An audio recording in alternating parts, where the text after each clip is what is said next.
ইসলামী আন্দোলন বাংলাদেশের মহাসচিব অধ্যক্ষ হাফেজ মাওলানা ইউনুস আহমেদ বলেছেন, ক্ষমতায় গিয়ে সংস্কার জনগণ বিশ্বাস করে না। ইতিপূর্বে অনেক দলীয় সরকারই ক্ষমতায় ছিল, কিন্তু কেউই সংস্কারের ক্ষেত্রে গুরুত্ব দেয়নি। দেশের মানুষ কল্যাণের জন্য আগে রাষ্ট্র সংস্কার করতে হবে, পরে নির্বাচন, তবে যৌক্তিক সময় পরে। বাগেরহাট শহরের স্বাধীনতা উদ্যানে ইসলামী আন্দোলন বাংলাদেশ বাগেরহাট জেলা শাখার দ্বিবার্ষিক সম্মেলনে প্রধান অতিথির বক্তব্যে তিনি এসব কথা বলেন। নির্বাচন কমিশন সুন্দরভাবে ধীরে সাজাতে হবে। কেন? গত 15 বছর ধরে নির্বাচন উপহার দেওয়া হয়েছে, মানুষ ধিক্কার জানায়, বাংলাদেশ অপমানিত হয়েছে, অর্থাৎ দিনের ভাগ রাত দেওয়ার ব্যবস্থা করা হয়েছে। এমন নির্বাচন আমরা দেখতে চাই না। আমরা বারবার বলছি, সংস্কার আগে নির্বাচন হবে, যেন কোনো কায়দায় একটা নির্বাচন হবে, আবার কোনো অপশক্তি চেপে বসবে, এটা আমরা চাই না।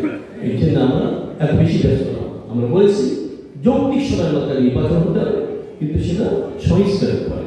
ইসলামী আন্দোলন বাংলাদেশ বাগেরহাট জেলা শাখার সভাপতি হাফিজ মাওলানা মাহফুজুর রহমান সভাপতিত্বে সম্মেলনে বক্তব্য দেন দলটির কেন্দ্রীয় দপ্তর সম্পাদক মাওলানা লোকমান হোসেন জাফরি, বাগেরহাট জেলা শাখার সেক্রেটারি মাওলানা মোশাররফ হোসেন, সহ সভাপতি মাস্টার মাকবুল হোসেন, এইচ.এম. সাইফুল ইসলাম প্রমুখ। সম্মেলন শেষে হাফেজ মাওলানা হাফিজুর রহমানকে সভাপতি ও হাফেজ মাওলানা মোশাররফ হোসেনকে সেক্রেটারি করে বাগেরহাট জেলা শাখার 2025-26 সেশনের জন্য নতুন কমিটি ঘোষণা করা হয়। The news Bangladesh desk report.